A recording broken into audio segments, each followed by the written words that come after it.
Hello friends, welcome back to my channel. दोस्तों, कैसे हैं आप सभी? उम्मीद करती हूँ आप सभी अच्छे होंगे। दोस्तों, आज की क्लास में हम बात करेंगे सीडीपी प्रीवियस ईयर क्वेश्चंस और हमारी क्लास नंबर होगी 2। दोस्तों, आज हम विकास एवं वृद्धि तथा गत्यात्मक विकास से रिलेटेड प्रश्नों को समझेंगे। तो दोस्तों, पिछली क्लास में हमने विकास, वृद्धि तथा गत्यात्मक विकास को, इन तीनों टॉपिक्स को एक साथ कंबाइंड करके समझा था। दोस्तों, अगर आपने अभी तक वो क्लास नहीं देखी है तो दोस्तों आप उस क्लास को जरूर देखिएगा। उस क्लास को देखने के बाद सीडीपी के 3 टॉपिक्स एक साथ क्लियर हो जाएंगे। तो चलिए दोस्तों, आज की क्लास को स्टार्ट करते हैं। आज का हमारा सबसे पहला क्वेश्चन है, निम्न में से कौन सा कथन असत्य है? तो देखिए दोस्तों, किसी भी क्वेश्चन को सोल्व करने से पहले आपको सबसे पहले क्वेश्चन बहुत ध्यान से पढ़ना होगा कि क्वेश्चन में पूछा क्या जा रहा है। तो देखिए दोस्तों, इस क्वेश्चन में पूछा गया है कि निम्न में से कौन सा कथन असत्य है, यानी कि इस क्वेश्चन में हमें गलत ऑप्शन को छांटना है।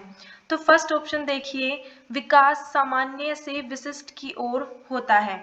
तो देखिए ये ऑप्शन हमारा बिल्कुल सही हो जाएगा, यानी कि विकास की प्रक्रिया सामान्य से विशिष्ट की ओर होती है। सेकंड ऑप्शन देखिए, विकास सभी के लिए अद्वितीय होता है। अगला थर्ड ऑप्शन है, विकास बहुदिशात्मक एवं लचीला होता है, यानी कि विकास एक बहुदिशात्मक प्रक्रिया होती है और विकास लचीला होता है। तो देखिए दोस्तों, ये भी ऑप्शन हमारा सही हो जाएगा, ये ऑप्शन भी सही हो जाएगा, ये ऑप्शन भी सही हो जाएगा।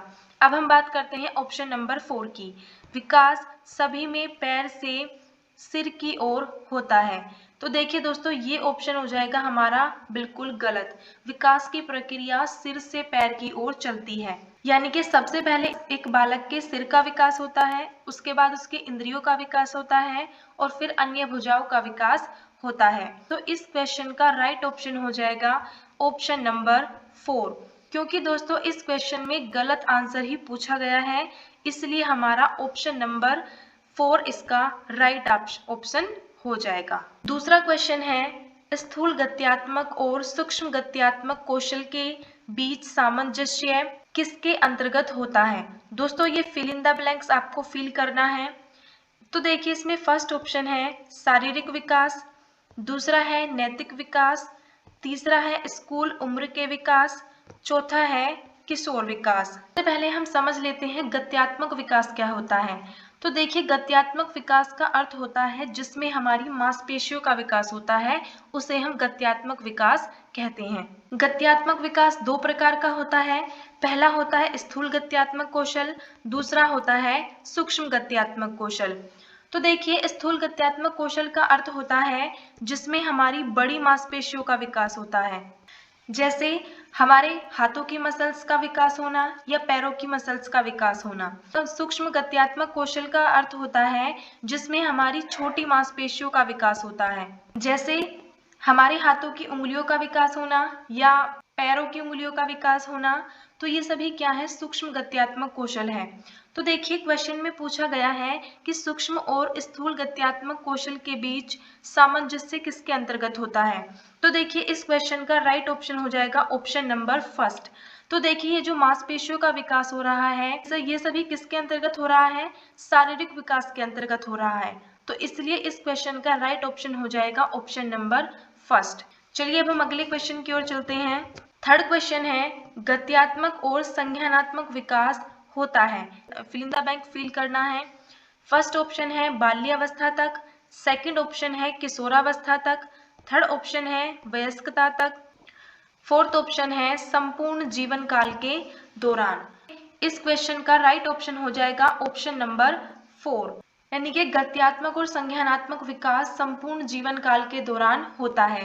क्योंकि दोस्तों, विकास एक ऐसी प्रक्रिया है जो जन्म से लेकर मृत्यु तक चलती रहती है। विकास की प्रक्रिया कुछ अवस्थाओं में धीमी हो सकती है और कुछ अवस्था में तीव्र हो सकती है, लेकिन विकास की प्रक्रिया कभी भी रुकती नहीं है, यानी कि विकास गर्भ से लेकर कब्र तक चलता रहता है।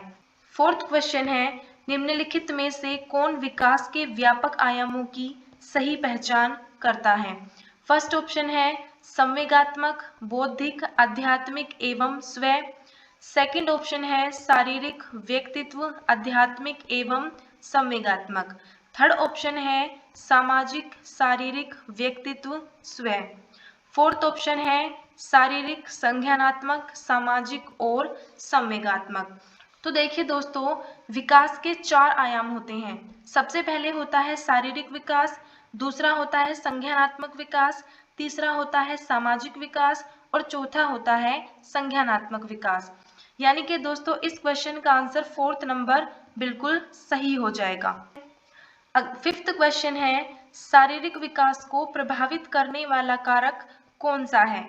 फर्स्ट ऑप्शन है वंशानुक्रम, सेकंड ऑप्शन है वातावरण, थर्ड ऑप्शन है खेल तथा व्यायाम और फोर्थ ऑप्शन है उपरोक्त सभी। तो देखिए इस क्वेश्चन का आंसर ऑप्शन नंबर 4 हो जाएगा।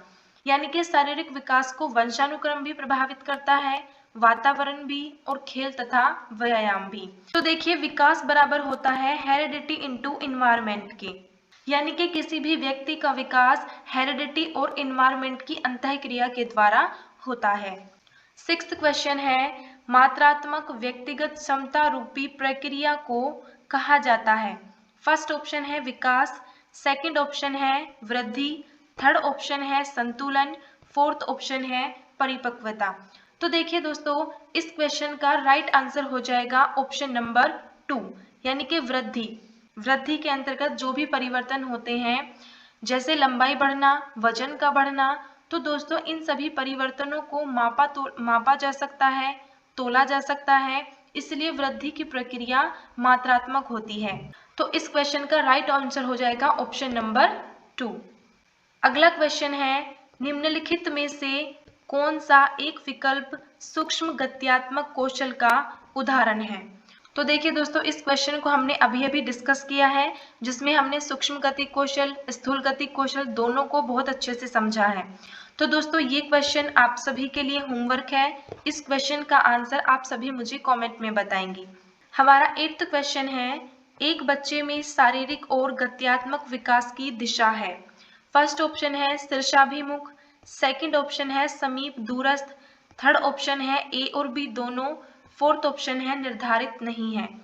तो देखिए दोस्तों एक बच्चे के शारीरिक और गत्यात्मक विकास की दिशा 2 प्रकार की होती है। सबसे पहला होता है शीर्षाभिमुख, यानी कि विकास की प्रक्रिया सिर से पैर की ओर चलती है। दूसरा होता है समीप दूरस्थ, इसका अर्थ होता है विकास की प्रक्रिया केंद्र से बाहर की ओर होती है, यानी कि सबसे पहले शरीर के आंतरिक भागों का विकास होता है, उसके बाद बाह्य भागों का विकास होता है। देखिए इस क्वेश्चन का राइट ऑप्शन हो जाएगा ऑप्शन नंबर 3, ए और बी दोनों। अगला क्वेश्चन है, तो देखिए यहाँ पर ये दोस्तों 9th क्वेश्चन है निम्न में से कौन सा स्थूल गति कौशल का उदाहरण है? तो देखिए फर्स्ट ऑप्शन है फुटबॉल खेलना, सेकंड ऑप्शन है पलके झपकाना, थर्ड ऑप्शन है मटर छीलना, फोर्थ ऑप्शन है पेंसिल पकड़ना। तो देखिए स्थूल गति कौशल का अर्थ होता है जिसमें हमारी बड़ी मसल्स का यूज होता है। तो देखिए पेंसिल पकड़ने में हमारी हाथों की उंगलियों का यूज होगा, यानी कि छोटी मसल्स का यूज होगा। मटर छीलने में भी, तो देखिए दोस्तों मटर छीलने में उंगलियों का इस्तेमाल किया जाता है, तो इसमें भी सूक्ष्म गति कौशल होगा। और पलके झपकाना, तो देखिए पलके झपकाना में भी सूक्ष्म गति कौशल होगा, यानी कि ऑप्शन नंबर फर्स्ट हमारा सही हो जाएगा। अगला क्वेश्चन है क्रियात्मक विकास की दर में व्यक्तिगत विभिन्नताएं होती हैं, फिर भी क्रियात्मक विकास का क्रम से तक होता है। दोस्तों ये दोनों फिल इन द ब्लैंक्स आपको फिल करनी है। तो देखिए फर्स्ट ऑप्शन है समीप दूराभिमुख शीर्षाभिमुख, दूसरा होता है सकल गत्यात्मक विकास सूक्ष्म गत्यात्मक विकास, तीसरा है सूक्ष्म गत्यात्मक विकास सकल क्रियात्मक विकास, फोर्थ है शीर्षाभिमुख समीप दूराभिमुख। तो इस क्वेश्चन का राइट ऑप्शन होगा ऑप्शन नंबर 2, क्योंकि देखिए दोस्तों क्रियात्मक विकास की दर में व्यक्तिगत विभिन्नताएं होती हैं और क्रियात्मक विकास का क्रम होता है, यानी कि एक बच्चा सबसे पहले अपनी बड़ी मांसपेशियों का यूज करना सीखता है। फॉर एग्जांपल जैसे आप किसी छोटे बच्चे को देखते भी होंगे, जब एक छोटा बच्चा किसी चीज को पकड़ने की कोशिश करता है तो उसमें वह अपना पूरा हाथ का इस्तेमाल करता है, बाद में धीरे धीरे वो उंगलियों का इस्तेमाल करना सीखता है। यानी कि सबसे पहले बड़ी मांसपेशियों का विकास होता है, उसके बाद सूक्ष्म गति कौशल का विकास होता है, यानी कि उसके बाद छोटी मांसपेशियों का विकास होता है। दोस्तों पिछली क्लास में हमने वृद्धि, विकास और गत्यात्मक विकास को समझा था। दोस्तों अगर आप उस क्लास को देख लेते हैं आपके सभी डाउट क्लियर हो जाएंगे। तो चलिए दोस्तों अब हम अगले क्वेश्चन की ओर चलते हैं। अगला क्वेश्चन है विकास के संदर्भ में कौन सा कथन सही है।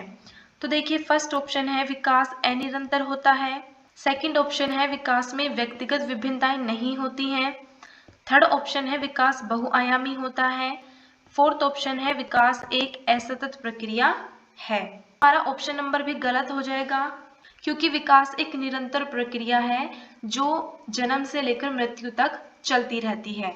सेकंड ऑप्शन भी गलत हो जाएगा क्योंकि विकास में व्यक्तिगत विभिन्नताएं पाई जाती हैं। फोर्थ ऑप्शन भी हमारा गलत हो जाएगा क्योंकि विकास एक सतत प्रक्रिया होती है, असतत प्रक्रिया नहीं होती। देखिए दोस्तों अब हमारे पास थर्ड ऑप्शन बचता है, यानी कि हमारा थर्ड ऑप्शन इस क्वेश्चन का राइट आंसर हो जाएगा, विकास बहुआयामी होता है।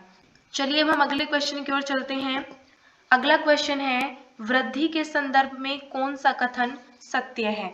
फर्स्ट पॉइंट है वृद्धि मात्रात्मक होती है। दूसरा वृद्धि परिपक्वता के बाद रुक जाती है।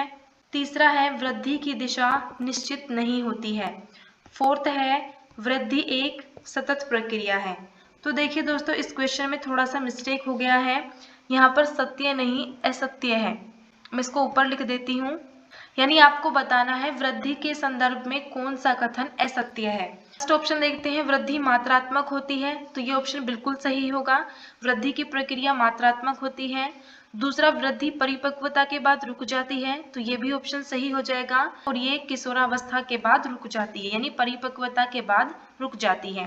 विकास की दिशा निश्चित नहीं होती है, ये भी बिल्कुल सही है। तो दोस्तों इस क्वेश्चन का राइट ऑप्शन हो जाएगा हमारा ऑप्शन नंबर 4, यानी कि वृद्धि एक सतत प्रक्रिया।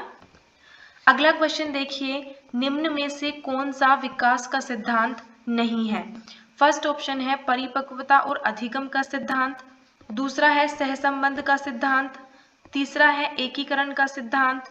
चौथा है सीमित क्षेत्र का सिद्धांत। तो देखिए इस क्वेश्चन का राइट ऑप्शन हो जाएगा ऑप्शन नंबर 4, परिपक्वता और अधिगम का सिद्धांत विकास का सिद्धांत है। सहसंबंध का सिद्धांत भी विकास का सिद्धांत है। एकीकरण का सिद्धांत भी विकास का सिद्धांत है, लेकिन सीमित क्षेत्र का सिद्धांत विकास का सिद्धांत नहीं है। इसलिए इस क्वेश्चन का राइट आंसर ऑप्शन नंबर 4 हो जाएगा। अगला क्वेश्चन है, बहुत ही इजी क्वेश्चन है, बस आप इसको ध्यान से पढ़िएगा। स्नेहा का कद बहुत तेजी से बढ़ रहा है और अब उसका हाथ उसकी लंबी अलमारी के हैंडल तक आसानी से पहुंच सकता है, जिससे वह बहुत आसानी से अलमारी खोल सकती है। स्नेहा के कद में बदलाव को क्या कहा जाता है। यहाँ भी आपको fill in the blanks fill करना है। फर्स्ट ऑप्शन है विकास, दूसरा ऑप्शन है वृद्धि, तीसरा ऑप्शन है सीखना, फोर्थ ऑप्शन है अनुकूलन। तो देखिए इस क्वेश्चन का राइट ऑप्शन हो जाएगा ऑप्शन नंबर 2, यानी कि वृद्धि। तो देखिए स्नेहा का कद बहुत तेजी से बढ़ रहा है, यानी कि शारीरिक विकास में वृद्धि हो रही है और अब उसका हाथ लंबी अलमारी के हैंडल तक आसानी से पहुंच सकता है और वह आसानी से अलमारी को खोल सकती है, यानी कि उसकी लंबाई में वृद्धि हो रही है। तो देखिए दोस्तों ये विकास तो होगा नहीं, इसमें कोई सीखने वाली भी बात नहीं आ रही है और ना ही अनुकूलन की बात आ रही है, यानी कि ऑप्शन नंबर 2 ही इसका राइट ऑप्शन होगा। अगला और आज का हमारा लास्ट क्वेश्चन है, निम्नलिखित में से वृद्धि एवं विकास के बारे में कौन सा कथन सही नहीं है। फर्स्ट ऑप्शन है वृद्धि एवं विकास एक दूसरे से संबंधित होते हैं। दूसरा है विकास एवं वृद्धि वंशानुगत और पर्यावरण की अंतःक्रिया का एक उत्पाद है। थर्ड है वृद्धि एवं विकास जीवन का आधार है। फोर्थ है वृद्धि एवं विकास की दर एक समान नहीं होती है। इस क्वेश्चन का राइट ऑप्शन हो जाएगा ऑप्शन नंबर 4, यानी कि वृद्धि और विकास की दर एक समान नहीं होती है। दोस्तों अगर आप इस क्लास का PDF चाहते हैं तो दोस्तों आप हमारे टेलीग्राम चैनल को ज्वाइन कीजिए, जहां पर आपको सभी क्लासेस के PDF मिल जाएंगे। दोस्तों अगर आप यूपी-टेट और सी-टेट की बिल्कुल फ्री में प्रिपरेशन करना चाहते हैं तो आप हमारे चैनल को आज ही सब्सक्राइब कीजिए और बेल आइकॉन को प्रेस कीजिए ताकि आपको हर नोटिफिकेशन टाइम पर मिल सके। दोस्तों अगर आपको हमारी वीडियो पसंद आती हैं तो प्लीज़ दोस्तों वीडियो को लाइक कीजिए और अपने सभी फ्रेंड्स के साथ शेयर कीजिए। तो चलिए दोस्तों, आज की क्लास को यहीं समाप्त करते हैं और बहुत जल्द एक नए टॉपिक के साथ अगली क्लास में मिलते हैं। धन्यवाद।